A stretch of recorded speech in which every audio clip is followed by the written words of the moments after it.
Hey, Danke, what do you think of the new set? It's not there yet. Not there yet. It will be, though. And you're watching Best of 3.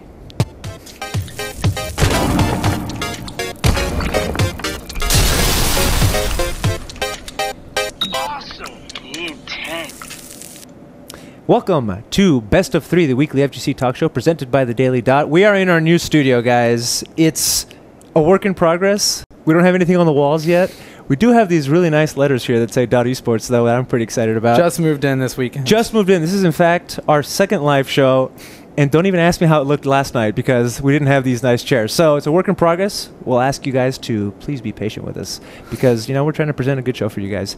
Anyway, tonight on the show, we will not be joined by John Velociraptor Guerrero because he is in San Francisco, poor guy, doing a Street Fighter V media event, playing some Street Fighter V and presumably Fong.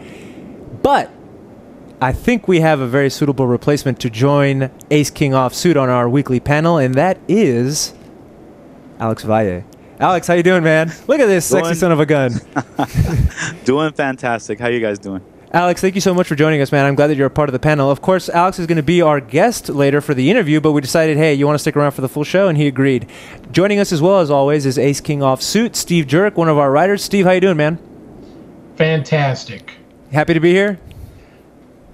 Let's go with that. All right, and of course, if it's the first time you're watching the show, I'm Efren Salinas, the host of Best of 3, and with me, as always, is Michael Danke Schiller, co-host with the most.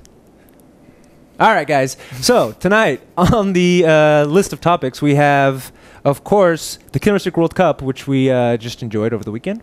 That was pretty awesome, honestly. It was hype, and I expect to hear more about your thoughts on that here in a second. We'll be talking about Killer Instinct World Cup. We'll be talking about PAX South because they had some cool stuff going on, and there's some lessons that can be learned, I think, and I know Alex wants to talk about that. And, of course, it's not too late to talk about the EVO lineup, and I'm sure people have some very interesting opinions on that. Now, we weren't able to do call-in tonight. Unfortunately, we had a couple of snafu here with all this new cabling and wiring and trying to get the studio set up. But we will be trying to take questions from the chat, so feel free to post your questions. And call-in should continue to be consistent as soon as we can get it back. That's absolutely right. All right, guys, let's get started. I was at the Killer Instinct World Cup, and I walked away from that event thinking, why the hell am I not playing Killer Instinct? And then I remembered it's because I don't have an Xbox One. Alex, did you watch any of KI World Cup? I did, yes. I've played KI when it came out, and one of the things I pay most attention to is how, or close to the chest, is how I'm gonna blow this community up and make sure that it gets the play it deserves. But like seeing all of them there that weekend, that is like the epitome of passion within a community because they all did it together, and they've been there since day one. Such an amazing crowd. I've met most of the guys there, the production team. They're all, we're all lucky to have them, to have this much passion, because without them, who knows who would have run this KI like World Cup. I mean, and I think we got really lucky for the people that just got all involved with that, and I'm actually interested in seeing more. Well, I mean, what they announced at the KI Cup was that they'll be back for 2 more years at least. Yep. What I found interesting was, I mean, is it fair to say that KI launched with this bit of a splash and then had a kind of a dip in popularity and has been kind of hanging on? I wouldn't say life support, but I mean, the scene, the people who are in the scene are strong with it. But after this weekend, I'm telling you, I felt so much positive energy in that room and so much, positive press or, just the good vibes for Killer Instinct that I wouldn't be surprised. And of course, it's been announced in EVO, and we'll be talking about the EVO lineup later. But Danke, what do you think, man? For sure. I mean, you mentioned that the game, it was free to play, and it still is on a base level. You have to pay for some of the seasons, some of the characters, some of the costumes. I'm not exactly sure the entire details. But when the game came out, it was free. People all wanted to try it out. It had its little dip in popularity. Then it started to fall off a little bit. Double Helix stopped supporting the game, but Iron Galaxy took over. Started getting balanced, and I think just now, it might be a little late, but with the PC version coming out next month, I think it's definitely a good time to get into it. The game has really started to shape up. It's gotten extremely balanced. You saw every single character was played at some point in the top 32 of the Killer Instinct Cup. And honestly, it looked super awesome the whole time. At KI Cup, we got Every single character's balance changes shown to you by the balance director himself, Keats. We got a reveal of the new character, Kim Woo. We got to see every single play-in tournament played, then the top 32 played, where every player, even 25th place, was given $200 at least. Mm-hmm. I mean, the tournament was just absolutely top-notch for a game that, hasn't been as popular. So it shows that if the community can wrap it together, things can happen. And we saw with CEO Taku this year, and we've seen it now at the KI World Cup. So, again, when I think hitting PC, and I think I want to talk about that. PC, how does that necessarily grow the scene? Alex, I mean, I know you've been doing your tournaments on PC, and I've heard you say it makes it a lot easier to run an online tournament. Your thoughts on a game going to PC and what that may or may not do for the lifespan of a game? Okay, well, first of all, PC blows out any console in the water because it's at everybody's household. Mm-hmm. Okay, so it's already there. It's just a matter of everybody kind of getting knowledgeable with it and doing the proper upgrades, and then they have a freaking a gaming rig, and in playing PC fighters on Steam, it's such like a blessing because you can matchmaking is instant. You can make a group page and invite everybody that's in the tournament on that page. You don't even have to friend them. You can just do it there and then give them the online instructions. So like, all right, this is who you're playing, and you can invite people there, and it just makes organizing super cool. But the most important factor of PC is crossplay. So like, Xbox, KI is only available on Xbox One currently, and they have plans to take it on PCs. So I mean, this is the biggest opportunity that the community can get to grab as many more new players. So, and notable, what you've bought on Xbox One or what you can buy on Xbox One right now will transfer over and link exactly with your PC. So you can buy the game, the characters, the costumes right now and have it ready for you next month. Yeah, and shout outs to Brandon, who was one of the driving forces behind the KI Cup. Hooked it up with a Season 1 and Season 2 code, so .esports is now wired for Killer Instinct, except we don't have a gaming PC yet. Oh, we do have the Xbox One, but no sticks for it. Daggum. See, it's a mess. If everything was on PC, that might be a little bit easier. And, I mean, I know this might be a little off topic, but speaking of mess, Pokken Tournament Wii U. We're going to talk about that when we get to it, okay? There's plenty of shit to talk about, the Pokken Tournament and how the logistics of running that at your tournament. But I want to talk a little more about Killer Instinct Cup. A lot of talent on display, a lot of heart on display. I had the opportunity, apologies to the KI community, I promised that I would have a video up with their interviews cut together that I shot there at the event. It's not ready yet, but it will be. This is the footage that I shot, and we're seeing it here. But I got a chance to talk to a ton of the guys that were competing at this tournament. And man, I'm not sure. I think you're hard pressed to find a nicer group of dudes that care about it as much. I mean, that's like the common thing to say is the FGC helps each other out. Hey, just show up and bring your game, and we'll tell you how to play and give you tips. Certainly on display here, there's people from the Netherlands. There was people from France that were there competing. Good group of dudes. Everybody was having fun. I was really impressed. The moment that sticks out to me is Grand Finals. My God got second place on that. Spoiler alert. And seeing that guy, I mean, I don't want to put him on blast or say that he was crying. He was not crying, but it looked like he wanted to. And I went up and talked to him. The dude gave me a hug. He's like, man, it just sucks. I've been working really hard, and I'm either always second or I get knocked out at EVO. I do this, and I keep working. Again, I was moved by it. I thought it was a nice moment. Yeah, I mean, it's definitely interesting seeing a bunch of players like... For most games like this, like the chance to be at EVO is their one big break. And for them to get another tournament, not have to wait for one time every year is nice. It's really tough, especially like when I was playing Blaze Blue, for example. You have a couple tournaments every year that people are at, and maybe someone sees it on stream, but it's not really a big deal except for EVO. And this was a big deal, honestly. It was, I believe, the #1 stream on Twitch all weekend. It wasn't even on the front page. That's what I heard. And shout outs to Max. Maximilian, I mean, you could say, hey, well, in my opinion, Maximilian did everybody a favor by letting it be on his stream because he already has a huge subscriber base. A lot of people follow him. A lot of people know him for KI. So shout outs to, and if you were watching the stream and you saw Brandon giving out all those awards, there was a lot of shout outs to be had. One of those was deservedly for Maximilian. Alex, I wanted to ask you about something because one of the things they announced for the KI Cup going forward is that not only are they going to do 2 more years, but they're going to do Killer Instinct Con, a convention. I don't know how you fill a whole convention hall or what you add to that. I know Brandon had wanted to have Helio Saga, this heavy metal band that helped fundraise for the event. But the idea of the convention around gaming, I know that that's something that you have thoughts on, Alex, and be interested to hear what you have to say about it. Yeah. So there's many esports titles are attached to like major trade shows and cons nowadays, right?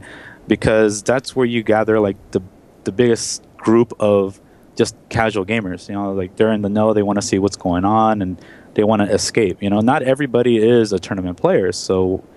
I think cons is a really great idea to grow the community from a different aspect. Because we all, you know, everybody thinks about just growing the community as just tournament competitors and making them play, but not all of them play hardcore.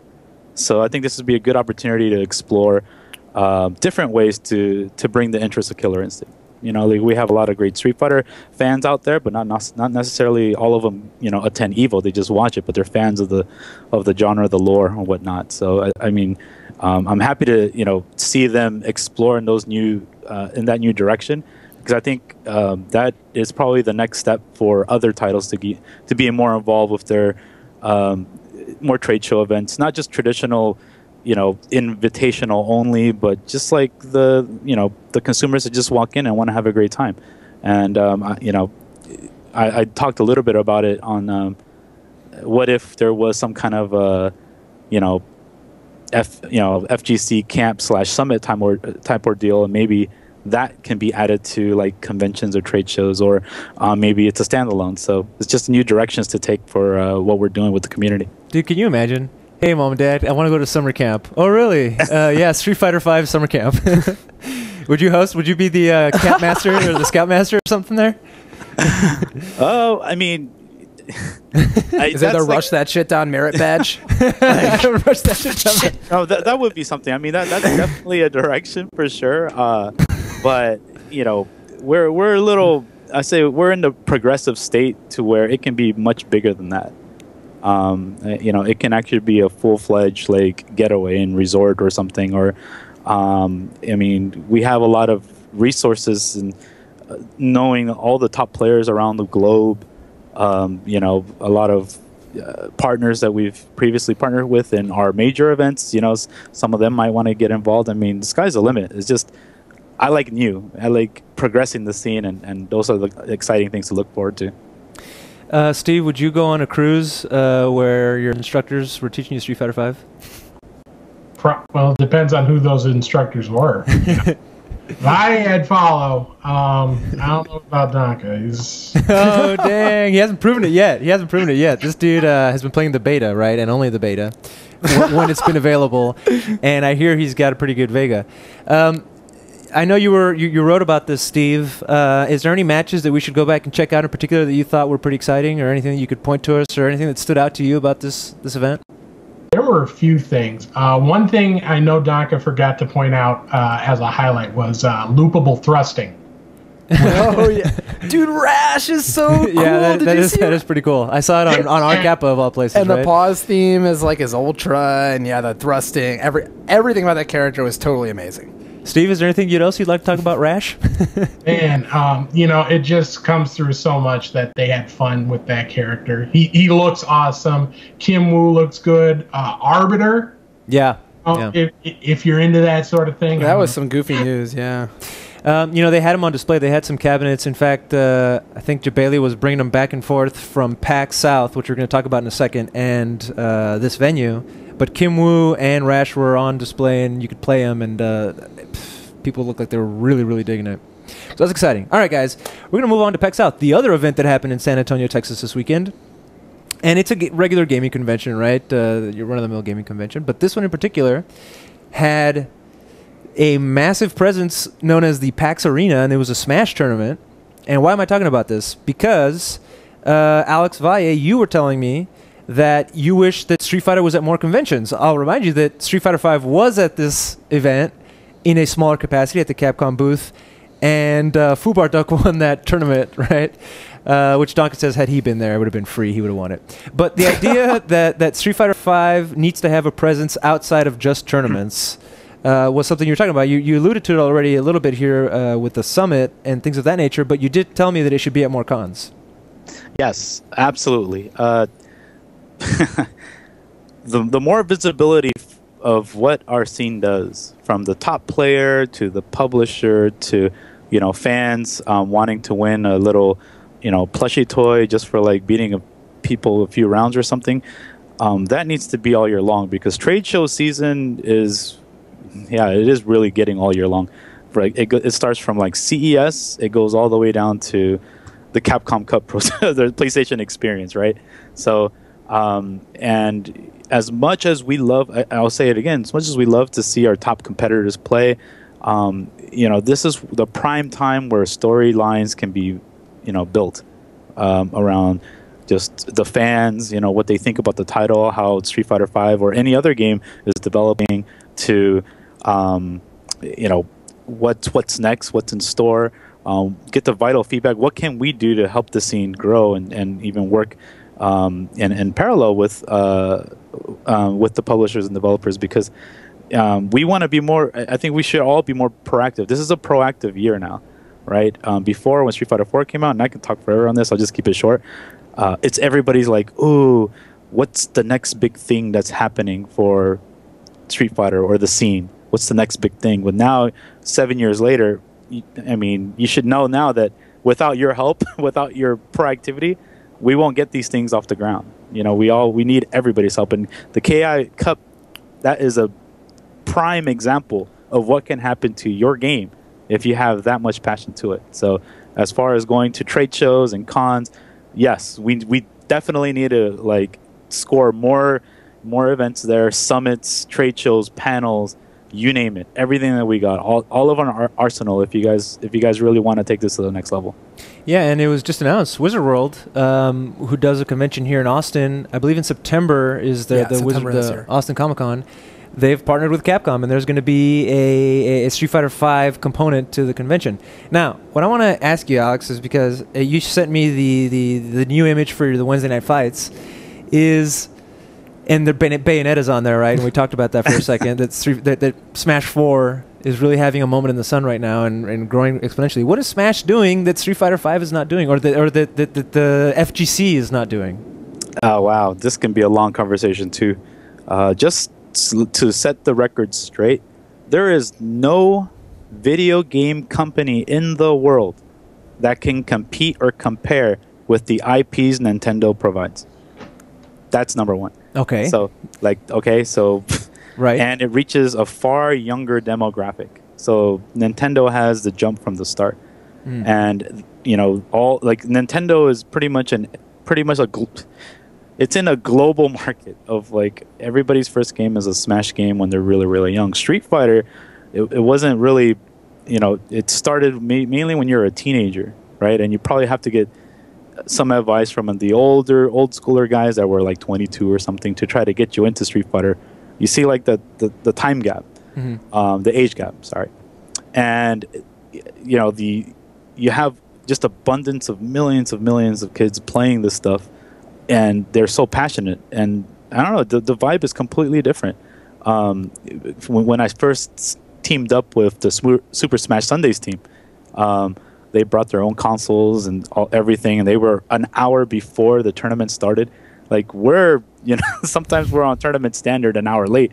They're an hour early, and it just seems like they got their shit together, man. But that just never stopped. And they had that amazing documentary, right? That just skyrocketed the interest. The community backed when the Evo provided the breast cancer awareness donation fund during that 1 year, and just Melee just tore it up with, I think, what was it, $250,000 in donations to get their game up there. So that kind of shows the power of who backs what game in attendance and numbers and interest. So I mean, all those things add up to damn, this game is just blowing it out the water. And then after that, it just every year is just more and more. It's it caught up to Street Fighter 4, then to where it's now having 100,000 concurrents at every like major event that they're at. It's unbelievable. The numbers are crazy. Yeah, it's nuts, right? And you're probably thinking like, hey man, what can I do? What can Street Fighter do? Well, Street Fighter 5 isn't out yet, so that is gonna have a. I wanted to touch on something you mentioned, which is that you mentioned, of course, Nintendo's IPs are somewhat untouchable. Mario fighting Link, hard to beat that. But then, I mean, Mario's also fighting Sonic and Mega Man, IPs outside of Nintendo. Street Fighter's tried that with Tekken, another fighting game, did not go too well. However, the whole, Akuma and Tekken seems to be going over pretty well. How do you feel about reaching out further to other IPs to get more people involved? Or is that, a sunken ship? Any bit helps. Okay, but if you have to ask me to like get more people, it would have to start at like Capcom already knows this issue, and they are going to reach for the youth. And I think Ono has brought up. You're talking about Laura, right? But they're trying to have some kind of events that are geared for more of the casual audience. And the younger audience. I think one article I read, I'll forgive me for which one it was. They're trying to do some kind of a father-son or the Little League type ordeal. Yeah. And that's amazing, right? Yeah, it's brilliant marketing, right? Who would have thought they were just going to go straight to the damn source of the little kid right there? But maybe they're onto something, right? But you need those type of events to engage the younger audience, because ask yourself, these Street Fighter commercials are straight up to what it was played on the during a basketball game or football game, right? Recently, and what else? How are the people actively looking for Street Fighter? It's more of the older crowd. It's not really the younger crowd.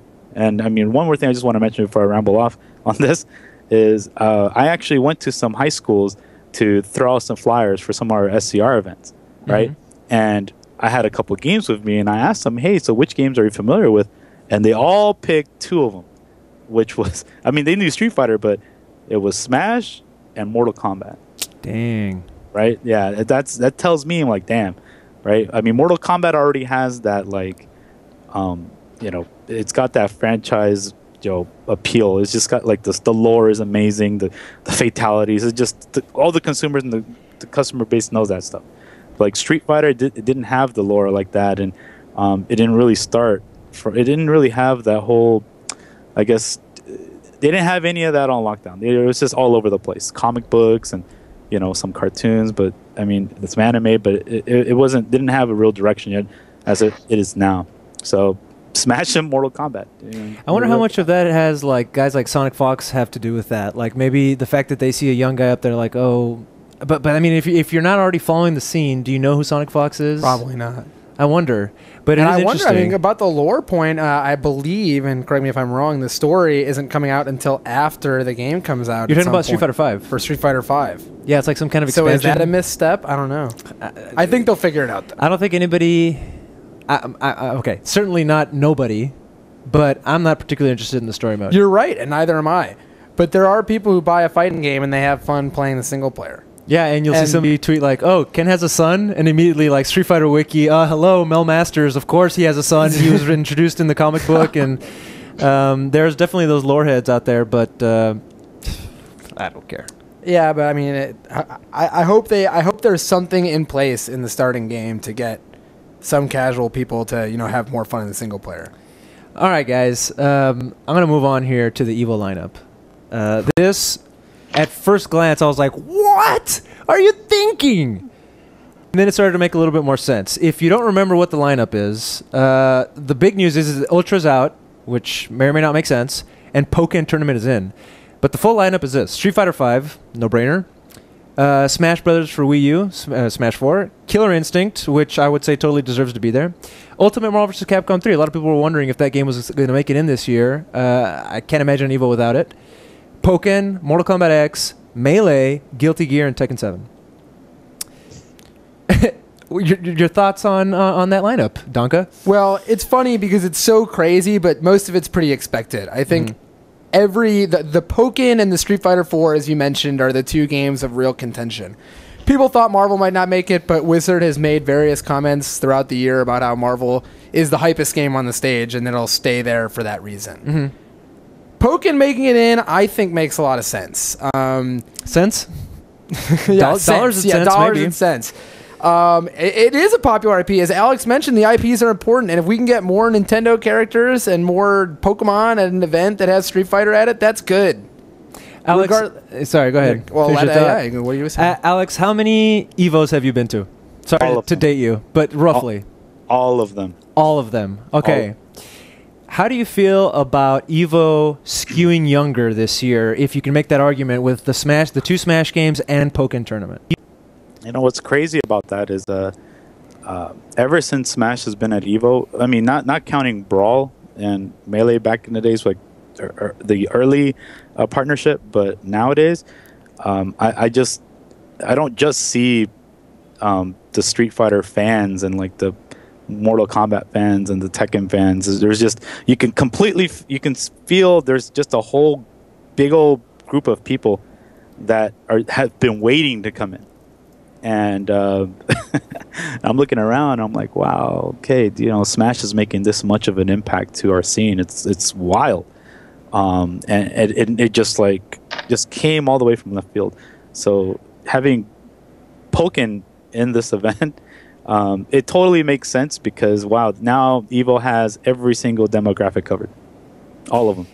But so, I mean, and you're happy with that? I mean, you think it was missing that? Look, okay. I can't speak for Evo, of course, but they're an event that has been evolving, right? That's what they're saying, evolving. And yeah, they started as the grassroots and having the most popular Street Fighter titles because that's what pretty much built the brand. And they've added games to it. It wasn't like they added all the games, but slowly but surely they started adding Tekken and the Guilty Gears and stuff like that and more anime games. And then it seemed like they reached a point to where now they're at such a mega convention level that they kind of need they just say they're looking to open up to a larger demographic, okay, to make this truly blow up, to fill the Mandalay Bay sports arena. Man, that was nuts. more than any of the games. That was what was crazy to me. Yeah, and I don't think just our fighting games that are out there by itself, like without like an opportunity like Pokken or continuing to support the Smash scene, is probably not going to fill all those seats. So I'm just thinking of like the business aspect of it too. I mean, they've done their research, and I think even though some of your games that may not make it, like a Persona or the new Blaze Blue or something, you can always host that in like their 120,000 square foot convention center that they're at now. So it's not like it's not on the main stage, but it's at least there with the other 20. They're probably going to easily reach 20,000 people. So, Alex, I have a question for you, and you can answer it or not. You run tournaments, very popular tournaments. Last year, you had a Capcom Pro Tour event. This is the question. Yeah. Do Capcoms or Warner Brothers or other companies that make games give money to the tournament to have the game there outside of pot bonuses? That's a contentious issue. You can answer it if you want, or be political if you'd like. I can answer this. I mean, come on. Let's if there is actual production and booth space and stuff like that. I mean, I can't speak for other organizers, but there is definitely some production costs. So that's what we call them. Okay. So, as much as we want to put just a logo and a banner and stuff like that, if that's just the extent of what you're providing, then, give or take, you give some sort of service charge. So, that's the tricky part. Everybody runs their events and productions differently. So, but some events just don't do it. They're like, no, we're set in stone with our programming, right? These are the games that we want to have up there. So, Mr. Publisher, you got to understand, if we don't have these games in this order, you're not going to get the best, visibility for your game. Mm-hmm. So, and that's when Mr. Publisher says, "All right, fine. How much?"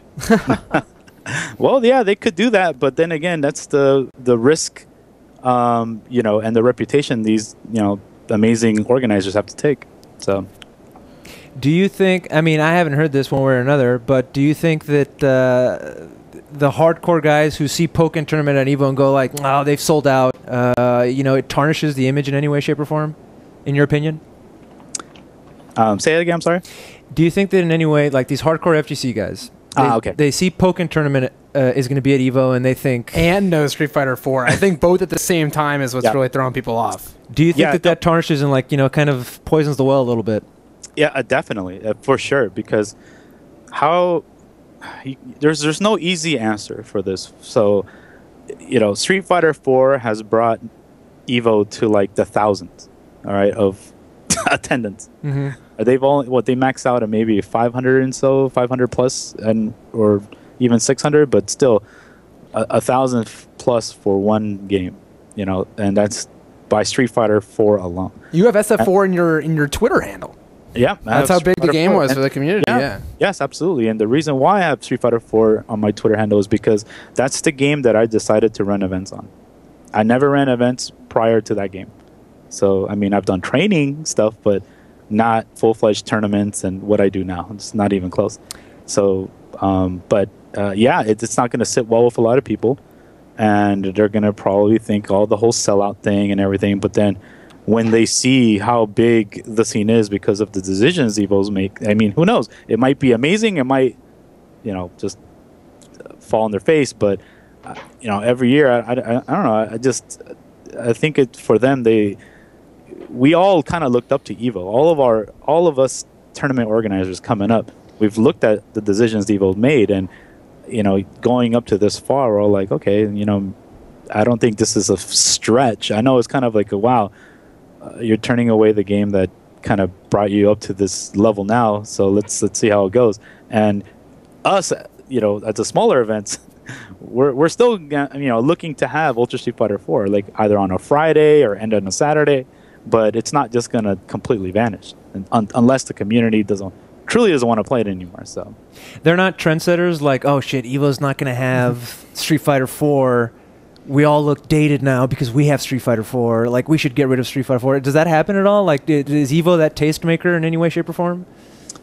no, because if that were the case, all the tournaments would not feature any of the old titles. And as you can see, a lot of the old titles are still featured in a lot of tournaments. Mm-hmm. There still are. Like, there's some tournaments that still do Third Strike, you know, in the Alpha Series and Super Turbos. I mean, regardless of what games Evo picks, I think the more of the grassroots events out there that have been, you know, sustaining the community will still favor what their region wants to play, and it's vital for that. It's vital for them to keep going that way.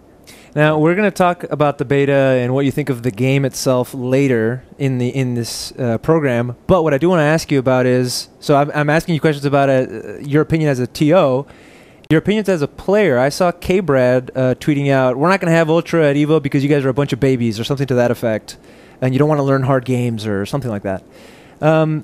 What should the competitor, the professional competitor, be thinking with regards to the fact that Street Fighter 4 is no longer there? They have to adapt. Yeah. Just like in any game, they have to adapt to change.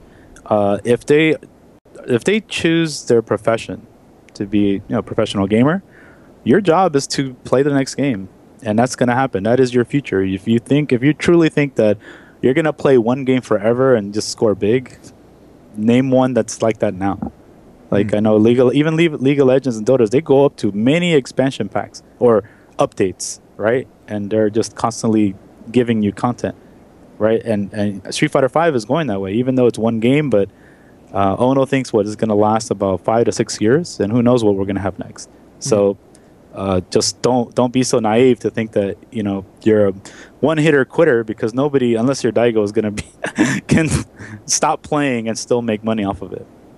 Did you guys see this new Daigo website? Side note, like, it looks really sleek. Anyway, you were going to say?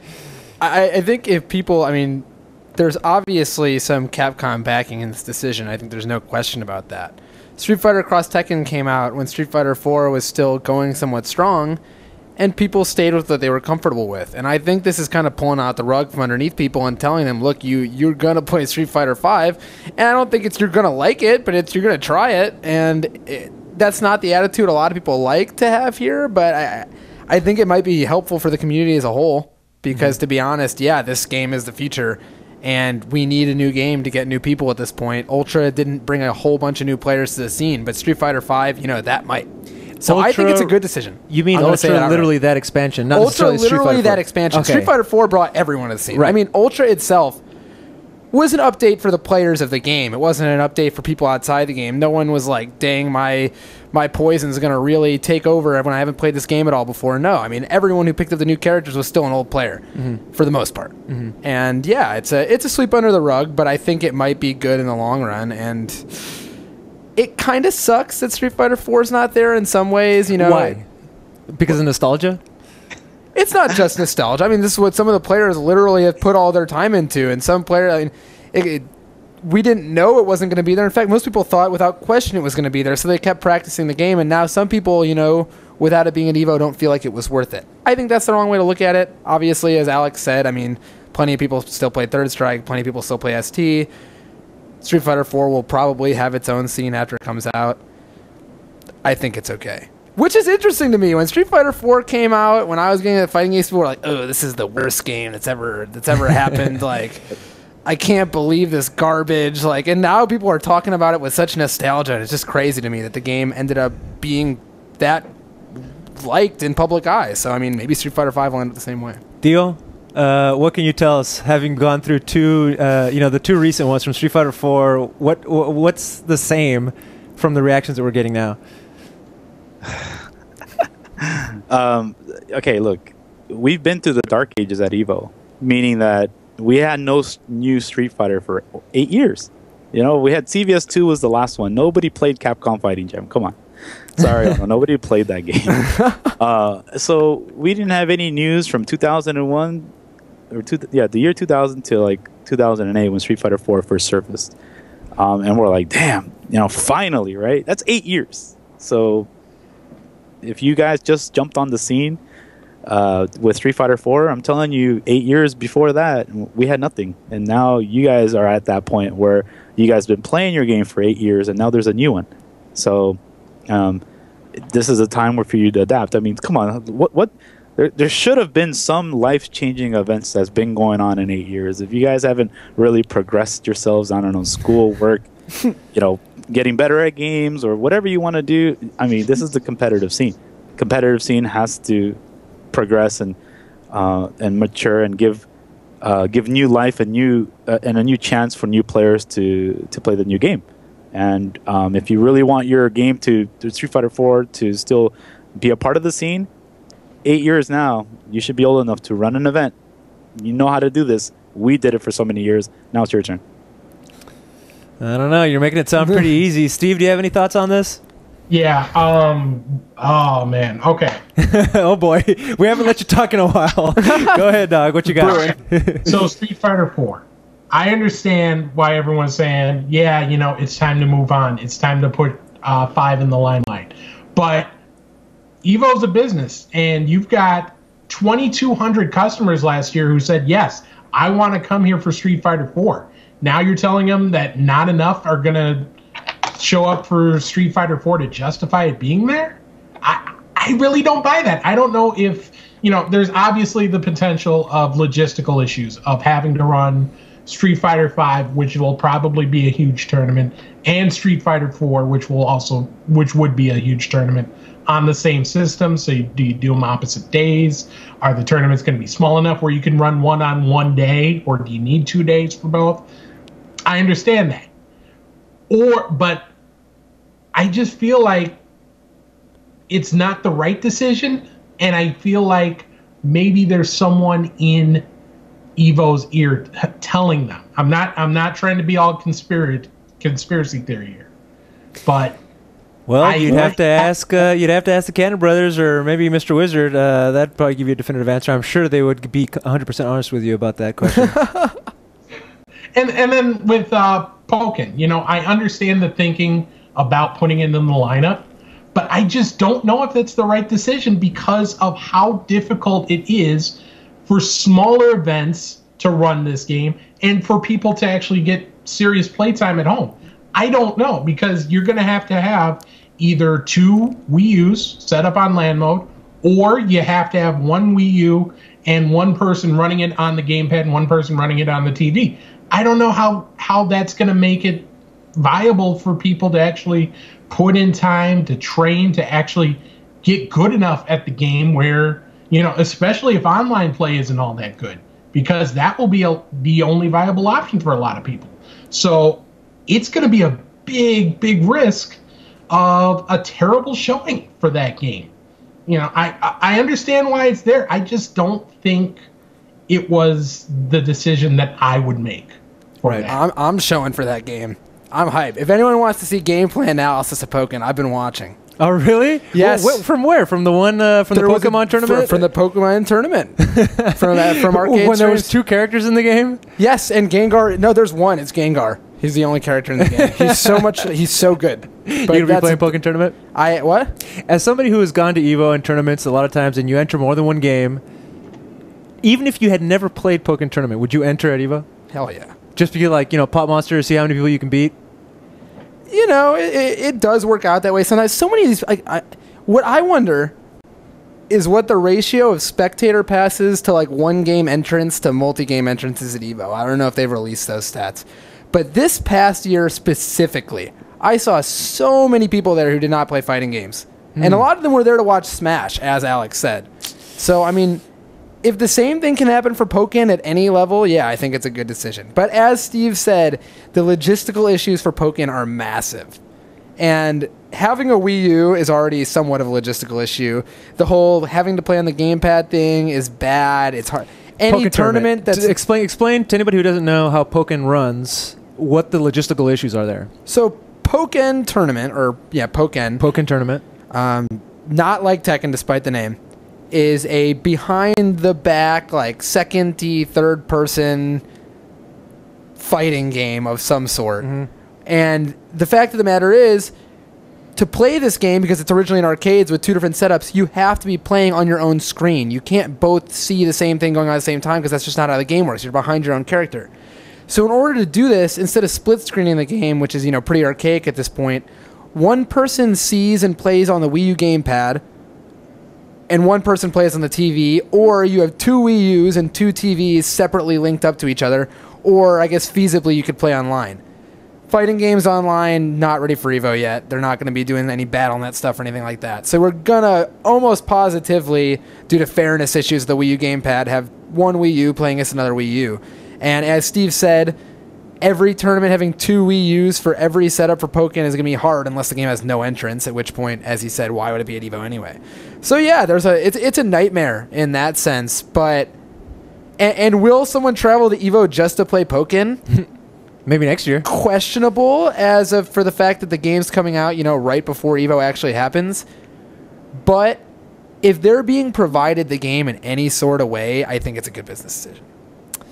Alex, how would you feel if you had to have 2 setups, double the setups, just to run the game? Man. If I don't have enough space, it's a nightmare, of course. Right. If I have all the space in the world, I can make it happen. We've ran Gundam tournaments, and those require head-to-head setups. So, it's not out of the question. And Evo has an amazing partner, which is called Gaming Generations. So it's not like I'm not sure if they officially announced their partnership this year, but they've been in the past with them for every year so far with Street Fighter 4 to provide consoles. So I think it totally makes sense. A lot of people don't understand that if logistical things. I understand Street Fighter 4 stuff. The crossover, that makes total sense because all my Wednesday Night Fights players, or just all of them, are talking about Street Fighter 5.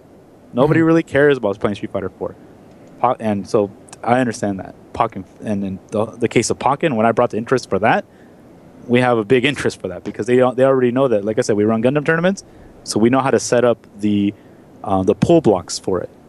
So it's going to be interesting what Evo does in regards to if they can fulfill 500 plus players. I don't know how many people are going to enter Pokken, but it's 120,000 square feet of space that they can use. So yeah, good point. They can definitely make it happen. You know, go ahead. That brings up an interesting question to me, which is, and this is most interesting to Alex as a tournament runner. Are the days, and obviously Evo only has pre-registration, are the days of emergency registration going to be numbered if the FGC gets any bigger? I mean, you wonder, like, we have no idea how many entrants Pokken is going to get. And obviously, since it's pre-reg only, it doesn't matter. They'll figure it out, and then they'll adjust based on that. Mm-hmm. But how do you adjust the number of Wii U's if Pokken randomly gets, 1,000 entrants versus whether 20 people only care about it? Alex?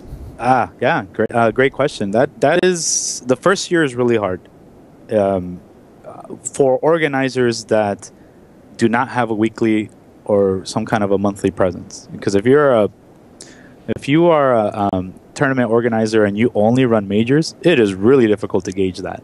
So you're going to have to cap that.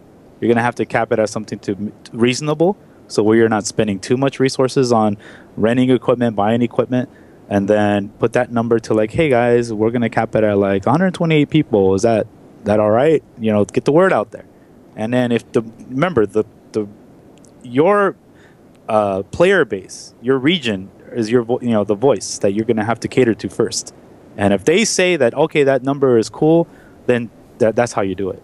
And then moving forward, if the interest doesn't reach 128 people, then to take away some, or try to allocate space for another game to fill that location. So there's many ways to do it. It's not rocket science anymore. We're well into how to gauge interest for games. Alex, speaking of gauging interest for games, you for a long time have run a very popular weekly. Before we talk about Wednesday Night Fights and switch over to that, I want everybody to congratulate Alex in the chat because it is the 6 years anniversary or 6th birthday of Level Up, your production company. Is that right? That is correct. It's on Groundhog's Day. That's how we remember it. February 2nd is today is literally our Level Up birthday. We started in 2010. It's 3 of us left in the company. Myself, Jimmy Nguyen, and Frank Reyes. So, this year we have, amazing plans for what's going on. Wednesday Night Fights coming up. And, it's just been a blessing for the community to keep supporting the events that we run. And I still have the fire, and not only competing a little bit here and there, but making sure we find the next best players. So that keeps me going. And I imagine Wednesday Night Fights plays a role in that. But, you were talking about games. And the last thing I want to say about Pokken before we move on is I remember watching your stream when PlayStation All-Stars Battle Royale came out.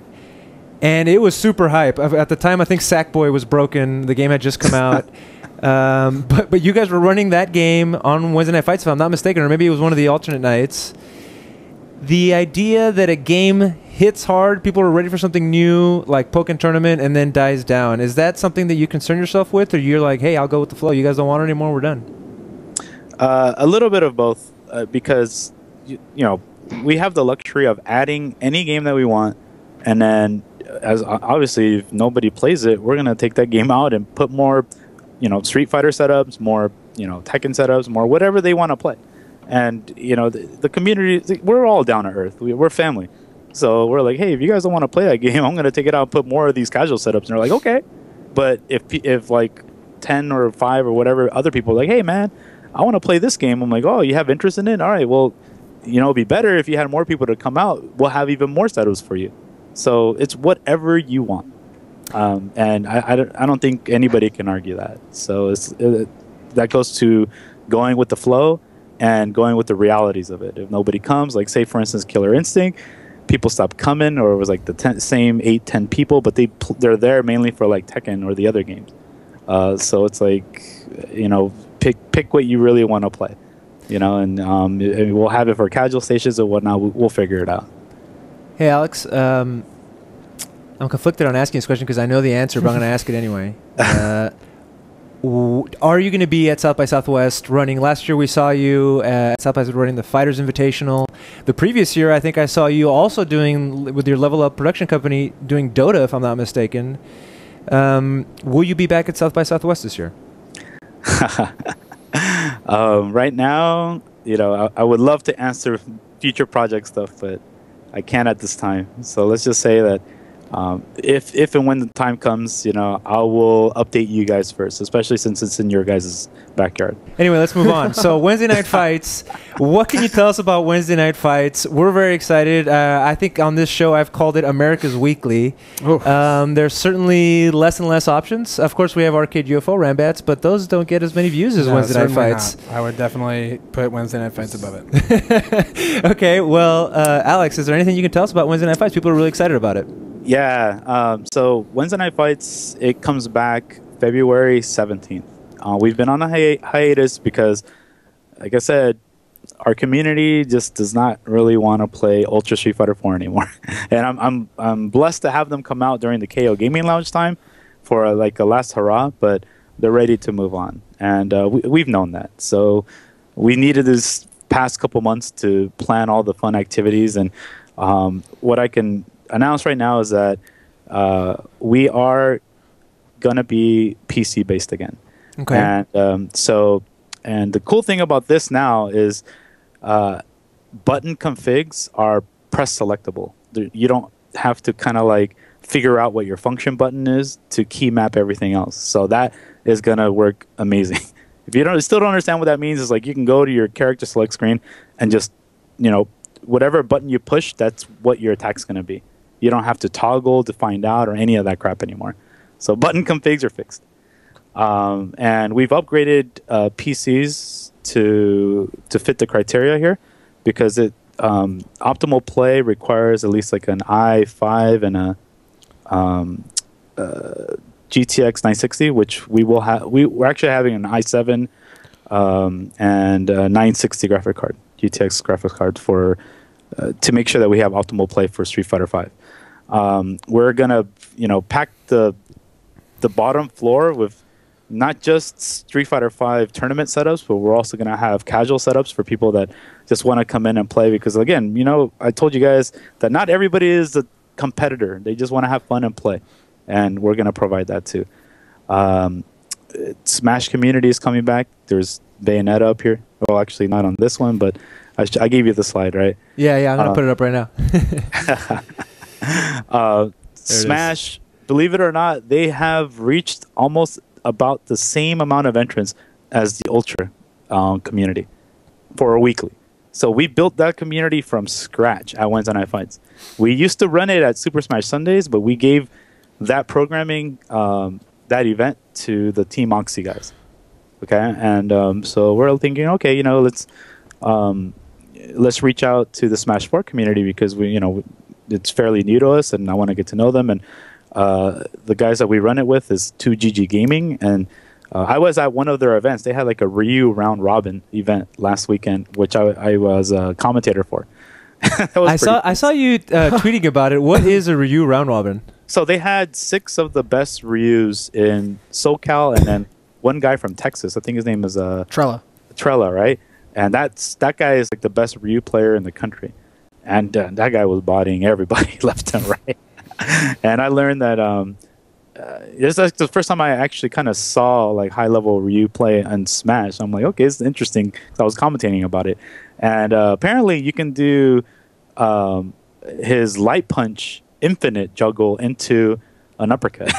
Yes. So yeah, that's one thing I learned. Another thing I learned is that you can break the signs just like in classic Street Fighter on the side. So, I don't want to say too much about it, but it was a fun event, and I'm having the 2GG guys run it back with bringing the Smash community there, Smash 4 and Melee. We are going to have Mortal Kombat X there, and these 3 games are primarily going to be the headliners, because they're the newest titles there, and they're bringing a lot of people. Mortal Kombat is they're getting a new combat pack, so new characters are coming in. Wonder Chef has been running the stream there, and on his channel, which I want to talk about next. But every other community besides Street Fighter is on the Level Up Live channel. But any community that wants to start their own community at Wednesday Night Fights, because obviously we don't have the resources to do them all. We're going to give them space, monitors, internet and they can stream on their own channel. So like we've been doing this last year at the fall season of Esports Arena when we debuted there, and we're going to run that back again. And we're getting a lot more interest for other titles to come in because a lot of people need to start running events now. There's no one organization that can run them all. I mean, we wish we could, but it's just not going to happen. And I think the weekly presence is going to be really strong for them to grow their scenes, especially SoCal. SoCal is prime real estate for some of the finest talent across a lot of fighters. So, okay, what's next? Well, that leads to a question for me, which is that you talk about talent, and I know you've been adamant about getting new talent in the scene.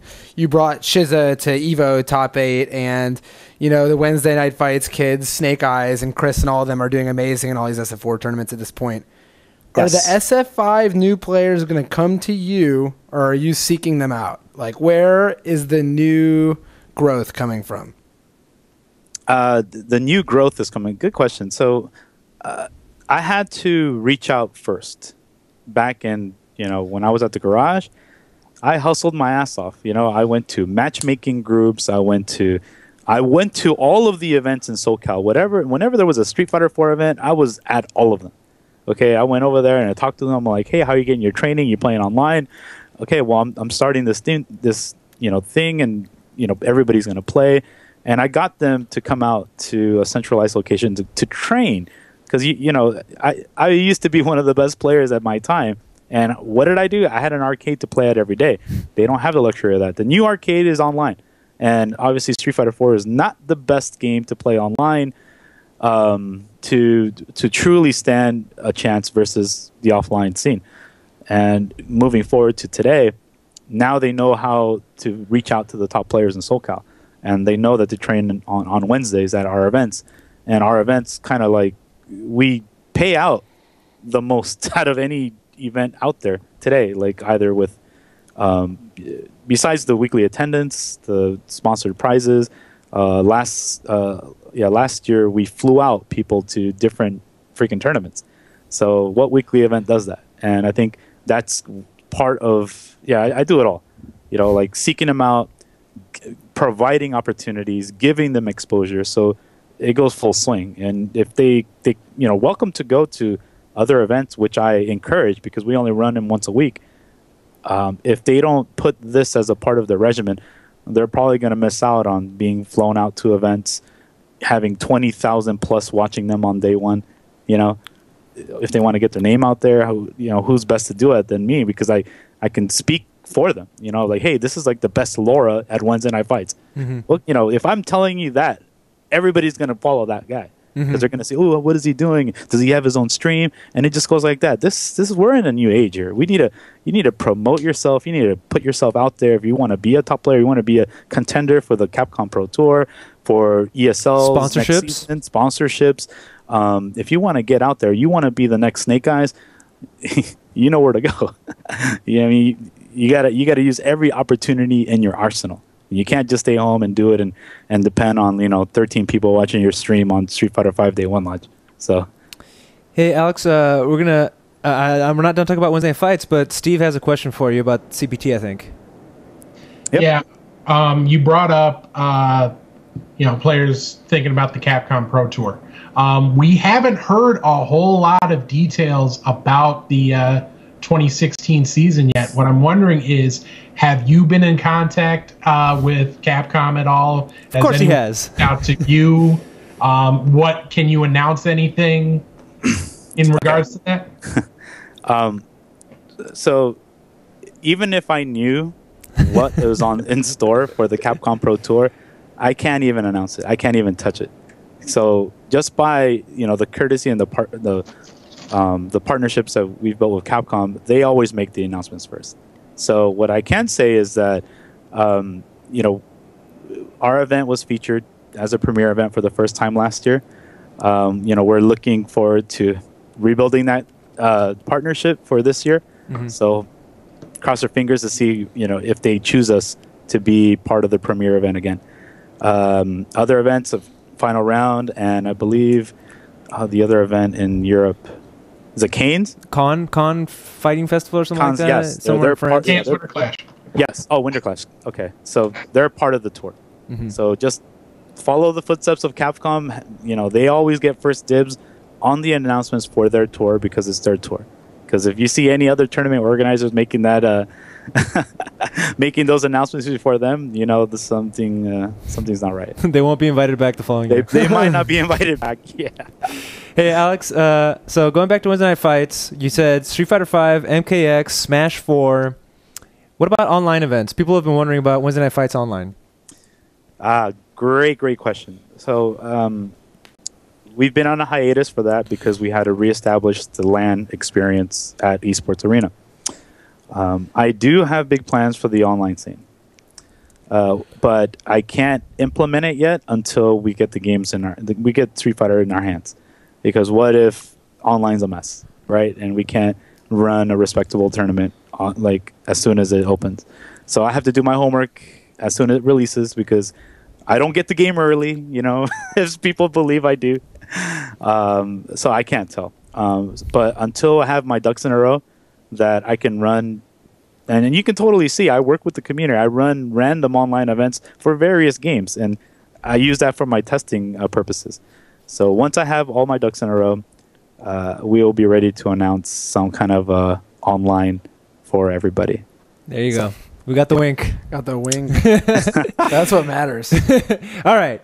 We want to talk about what mi compadre Danke has been wanting to talk about for weeks.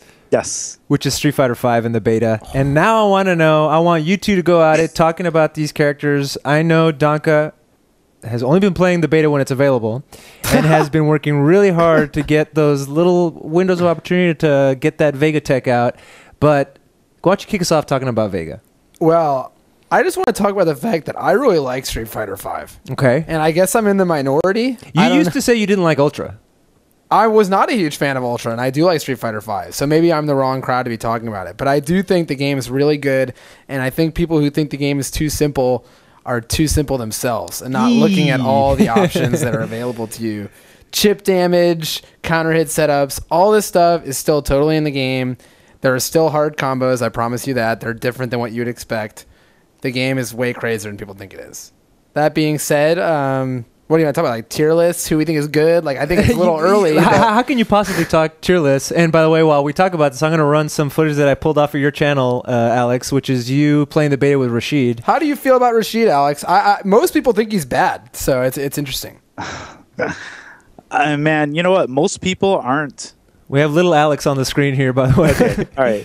Most people aren't at our level, Danke. I'm sorry. Most people are not on Infiltration's level. Most people are not at top 100 Evo level. So they don't know anything. They don't know, like, you know, what they're seeing right now, and this, I totally see it. What they see right now is what's easier to win with at this point in time. What do you mean by that? Okay, well, let's say Birdie, right? Birdie has very simple buttons. They amazing buttons, actually. Hard to see EX Swan Dive, tech traps, and high damage output. It doesn't really, not really high execution, right? Versus, it's just the game that's going to torment a newcomer off the bat. You can pick any of these amazing characters, but you won't be able to do much versus like a standing strong, hit confirm, headbutt Birdie day one. Or throwing the banana peels. It's just, it seems like it's really strong, but just nobody knows the ranges yet, how to, you know, whiff punish, you know, how to make Birdie tick and just stray away from defense.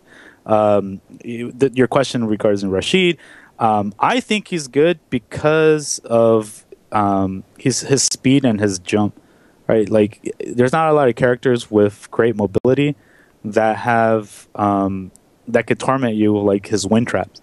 Nobody's really, only Lamer Boy is using a really effective Rashid, but the guys that really do the work with mixing up EX tornadoes with the roll V skill to empty jumping with low short, like using all the tools, not just like, oh, am I supposed to be a zoner with Rashid?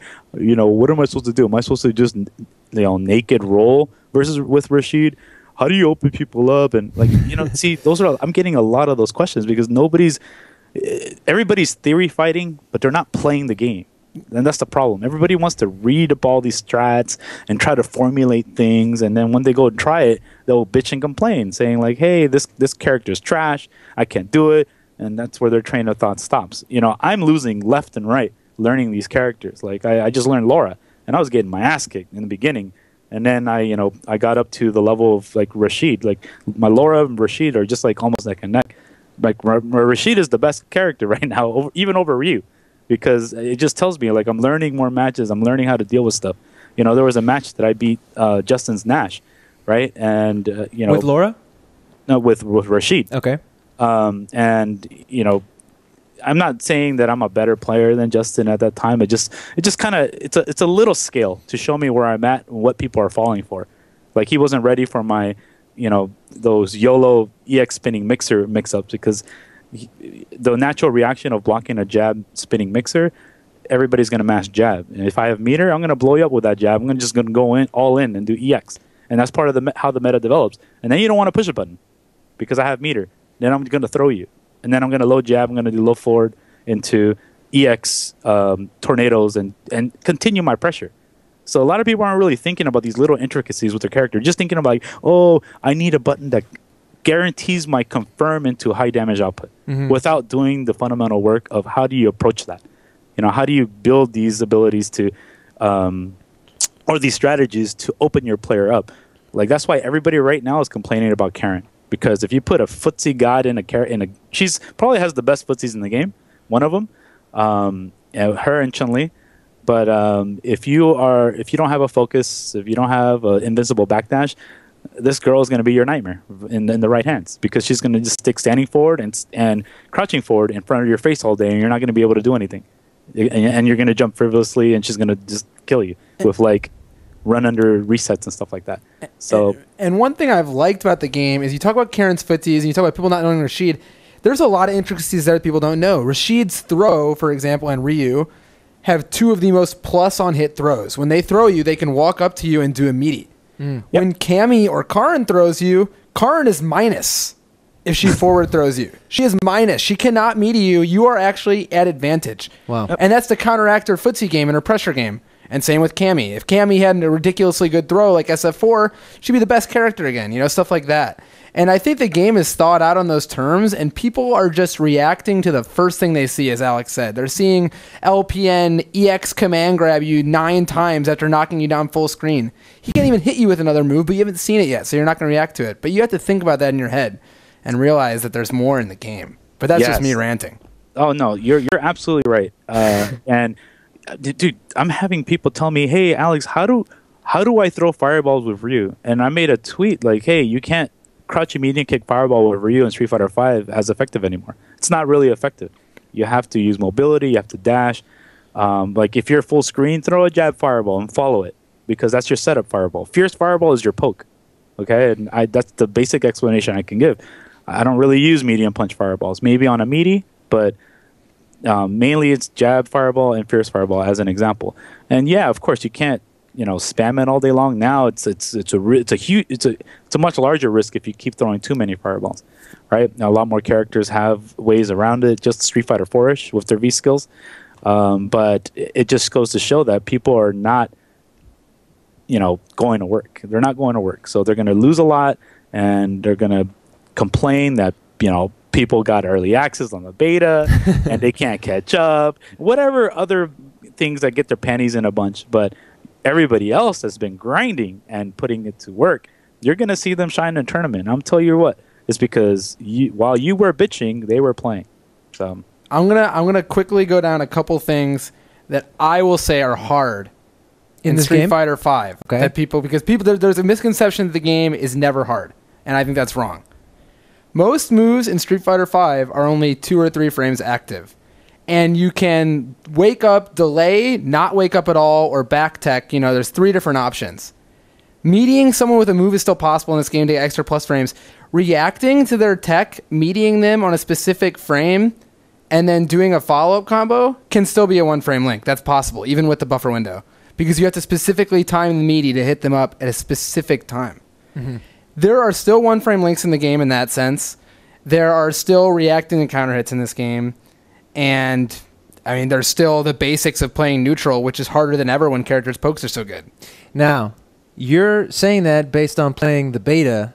My question to the both of you guys is, because we've seen it go both ways, is to play the beta or not. We asked Chris G last week or a couple weeks ago, if he was playing the beta. He says, nah, I don't want to play that because I want to play the finished game.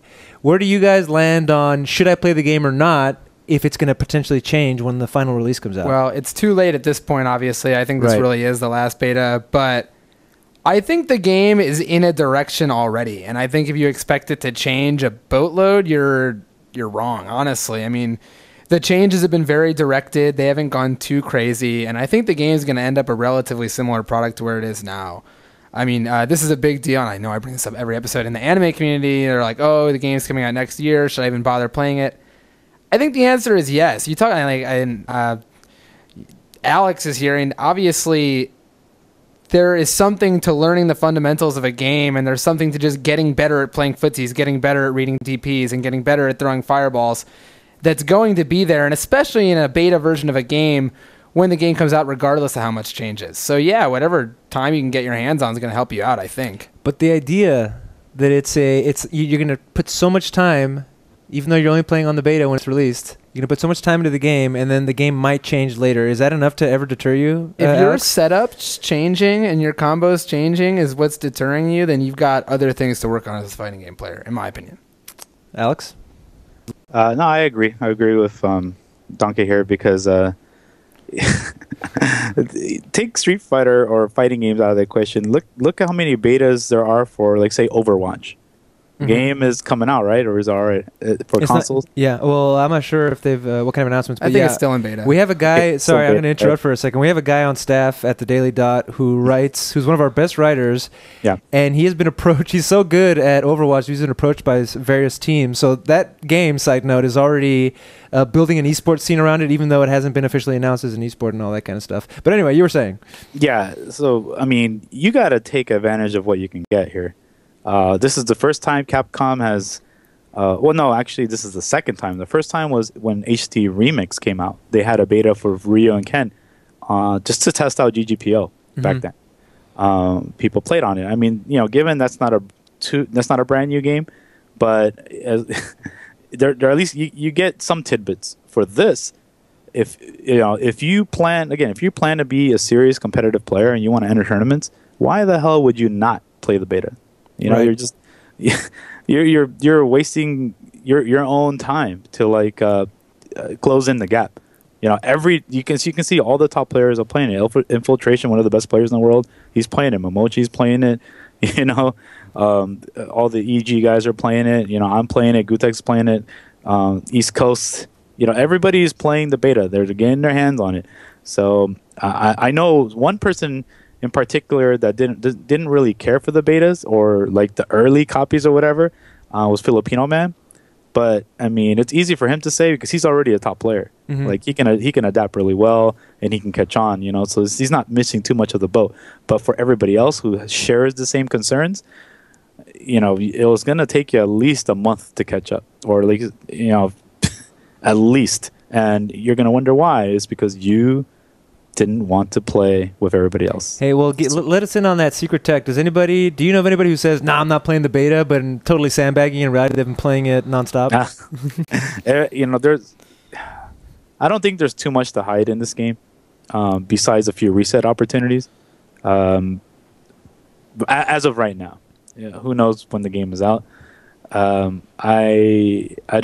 think if we follow the same model, if people are trying to hide stuff, it's not going to go so well because we have in the US there's been a history of like saving that shit for nationals, which it was cool when a lot of other places didn't have the arcades, the latest Street Fighter or whatnot. But nowadays, you're just going to get exposed anyways. Japan always shares their tech. Everybody says, oh, Japan's so good because they share their tech and all that stuff. To become better players, you have to share the knowledge. If you're just going to keep it for yourself, you're gonna plateau that much quicker. You're just gonna depend on just that trick, like a parlor trick, and you won't grow as everybody else is growing. There you have it. Share your tech. Share your tech. Homeboy here is a proponent of that. Put out some Tony Stark tech back in the day. We had a comment here earlier about Ken Masters' sprint will be meta-defining. How do you feel about that? I've been hearing that Ken sucks. Ken has received more negative changes than most characters and was not necessarily considered top when he came out. I'm of the personal opinion that right now he's on the weaker side. I honestly, and I'm pretty honest about characters being garbage in games. I was the first one to tell you in Marvel 3 that like 90% of the cast was unplayable in my opinion. In Street Fighter 5, I am not determined to say that anyone is unplayable yet.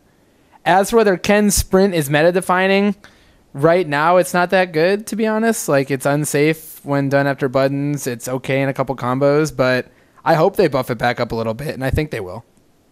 That's my opinion. Don Alejandro, how do you feel about Ken and his sprint? I don't really play Ken. Ken is like my least played character in the cast. I mean, there was a video posted earlier today about Ken's V trigger, and if you use it after a jab and you V trigger into it, you're punishable, of course, by jabs. If you do a crouch and medium punch and you go on V trigger, you're actually you are plus. If you do it after like a hard attack, either it's a true block string or you're plus. And then after a DP, you are punishable. So I don't know if a lot of people knew that. That's something to explore. And Peter's always, Combo Fiend always says that Ken players will like the changes in the final build. So we're yet to see what that means. He won't let us down. Yeah, he will not let us down. We'll see. And, remember, Peter was a Ken player in CVS2, one of his best characters as K-Crew. So he's a nut. So let's see what kind of nuttiness he can add when that character comes in. And going also to, Danke says he can't find a character that he seems is weak. I agree. I can't either. I cannot. I've picked up each of these characters just to play them around. It's not like Alpha 2 and Alpha 3 where there's like a bunch of garbage characters in that game. And he knows Marvel better than I do, so you can kind of tell which ones are competitive. There is no weak character right now, and that's only true because of what the skill level provides. If somebody finds something completely broken with a character down the road, that's gonna shoot them up. But right now, I don't see it.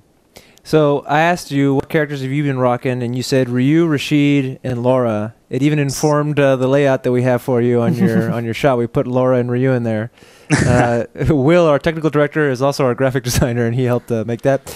Of those three characters, can you give us a rundown? I mean, who do you think, who do you like in the best, or is it intentional, that selection for counterpicks? I picked these, Ryu because it's Ryu. All right, I have a strong legacy to uphold with that character, so it's kind of a given. I wanted to play the new characters this time around with Street Fighter 5. I didn't really give a chance with the new characters in Street Fighter 4. I didn't really like them. Like, I didn't like Viper. I didn't like Abel. And then when Ultra came out, I'm like, you know what? I'm gonna give Hugo a try, right? Because I really like Poison. I hated the way Rolento played. It was just dumb. And I mean, who really likes Elena?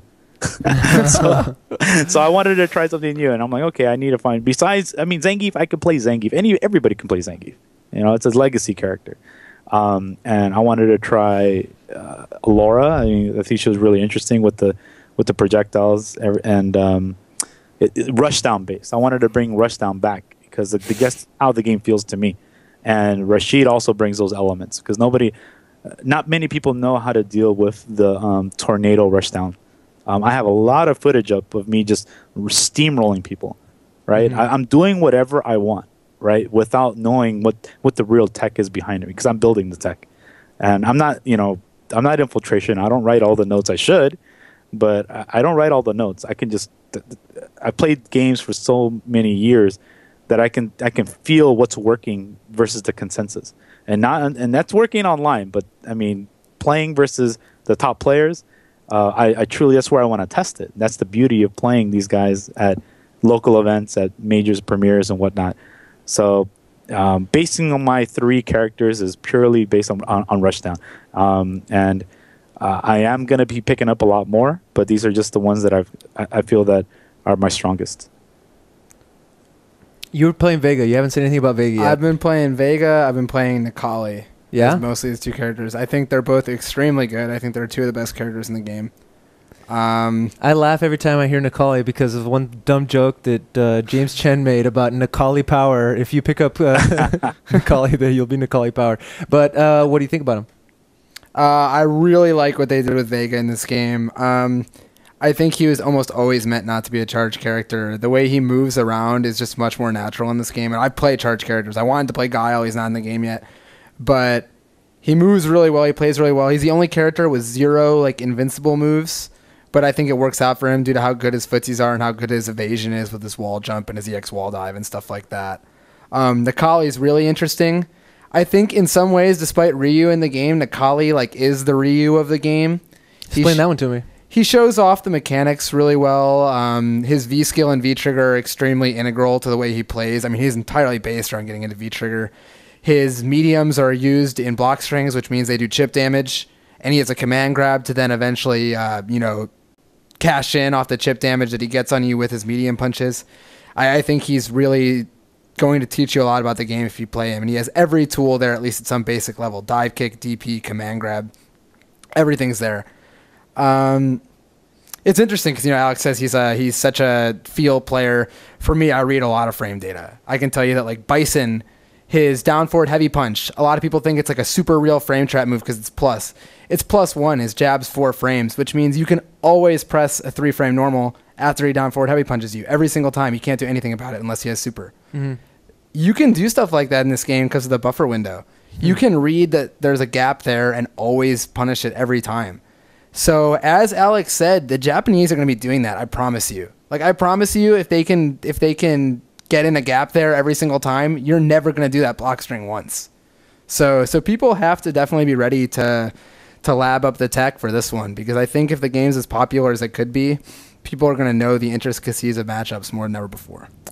Alex, I want to give you the final, the closing thoughts here on what you think will happen in 2016. We asked the Smash guys at PAX, what do you expect in Smash in 2016? And you could imagine the answers. They're through the moon or over the moon, and they're very excited. What do you think is going to happen this year? If you want to keep it to Street Fighter V, you can, but FGC as a whole. For Street Fighter V, we're getting... Oh, man. So, training wheels are off. Street Fighter 4 players have matured, and now they're going to get a taste to see how their defense rolls up, because anybody can do combos. Anybody can land hits and whatever, right? It's all about the defense. And so their defense are going to be put onto the test for this one. And we're going to see more regions rise up to the occasion.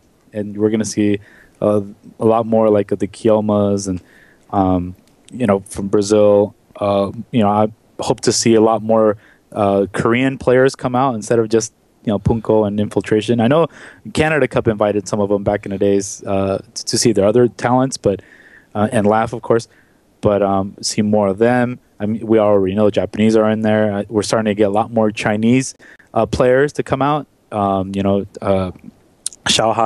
and Dako, right? But we need to see them all come out. And there's a high interest of like King of Fighter players interested in playing Street Fighter V, especially down here in SoCal. Like Reynold is always like, hey man, we're gonna play some Street Fighter V, right? So everybody's asking me to like train them. Killer Instinct players are coming out of the woodwork. So we're like, hey man, set up some time for me to play. Like I'm getting hit up by every other fighting game for me to like teach them how to play Street Fighter V.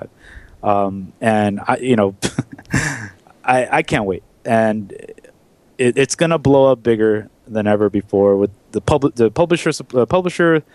Capcom knows what they were doing, saying down the foundation, how these events are going to come. We don't even know how the business model is going to affect the whole pricing, the Pro Tour pricing, because remember, it's a $500,000 baseline. There can be more money. We had Matt Dahlgren on this show say that's where they're starting, but they expect it or want it to get bigger. Yeah, and I'm gonna throw a wish list item out there if they can hear me. Hey, for every Pro Tour event, why don't you stick a Pro Tour logo on the character you want? And like, say if it's a final round logo, when the game comes out, you want to support final round and the players, purchase this final round logo and you can have it from this time to this time for like $2 or something. I don't know. So that would be absolutely amazing. And part of the proceeds can go to the event itself. That right there, what you just described, Alex, the community, like buying a Sub-Zero skin, I was surprised, and I've said it on the show, but I was very surprised to hear that the money for these ESL tournaments comes from that Sub-Zero, and every other 10K pot bonus, like at KIT, is still coming from that Sub-Zero skin, which to me blows my mind. But the idea that the community can help fund a lot of these, like a compendium almost type thing, I think has some legs. Yeah. So that's one of the models that works. Going back to the whole, reaching out to the younger audience with their, father-son type of tournament ordeal. Like that is, I actually as interested in that than the Pro Tour, because it's never been done before. Like I told you, I'm all about the new stuff. So I see a younger demographic trying the game. Of course, the competitive scene is getting that much stronger with our current top 100 Evo contenders every year. I see more regions rising up to the occasion, more possibility of more prizing for the players, more media attention. We're having Lupe Fiasco saying that he wants to train up to fight Daigo. Right? Where did that come from, man? That's like that. I mean, it makes sense when you think about it. So we're getting the traction now, right? So fuck, dude. Sky's the limit here. I'm just happy. Happy and sad.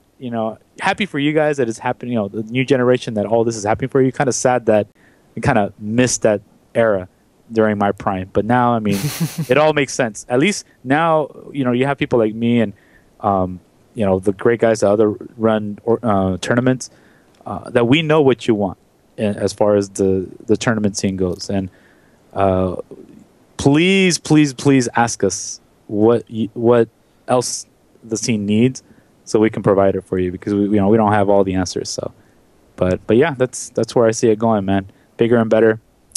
You name it, brother. Alex, people here want you to train Lupe Fiasco so that he can take out Daigo. Is that something you're interested in? I'll just have it not as a, realistically trained for it to be a show, more so than like an actual, real exhibition match. I mean, it would be fun. You see him like actually pull off a parry with Ryu. Like, oh, he did it. And then, exactly. Yeah, that's all you need, right? So the crowd can go crazy. Alex, remind us when Wednesday Night Fights starts again before we let you go.